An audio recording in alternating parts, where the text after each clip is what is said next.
تكونوا على السلام عليكم البنات، كي دايرين؟ لاباس عليكم؟ صحتكم لاباس؟ كنتمنى انكم تكونوا على خير. انا اليوم بغيت ندير معكم واحد المركز ديال الجزر كيجي غزال بزاف واقتصادي وصحي، كتعاوني به بالنسبه لشهر رمضان او في الصيف.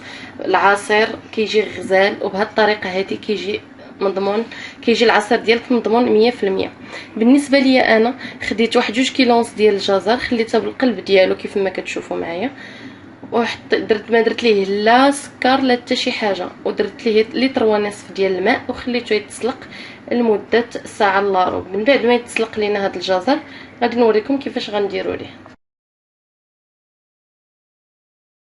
من بعد ما طحنا الجزر ديالنا صباح القوام ديالو على هذا الشكل هذا كيف ما كتشوفوا، ثقيل وخاطر.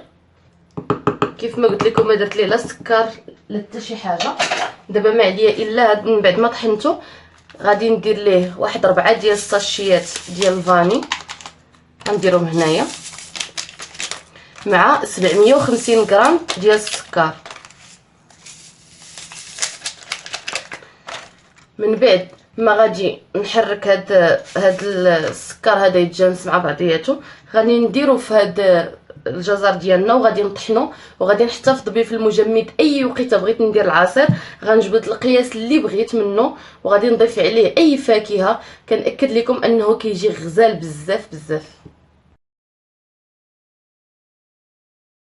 كيف ما كتشوفوا معايا البنات، من بعد ما الجزر ديالنا درتو في المجمد وصبح على هذا الشكل هذا، كنأكد لكم انه كيجي غزال. والمذاق ديالو مذاق الفاني، ما كيجيش انه الجزر نهائيا.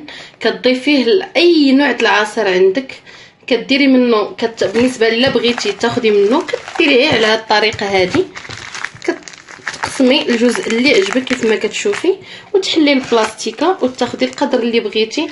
كنأكد لكم ان هذا المركز ديال الجزر كيجي غزال، وكنتمنى انكم تجربوه وما غاديش توليو تستغناو عليه، ماشي غير في رمضان، في الصيف كامل. كنتمنى انكم تجربوه، وما تنساوش تشتركوا في القناه باش توصلوا بجديد الوصفات.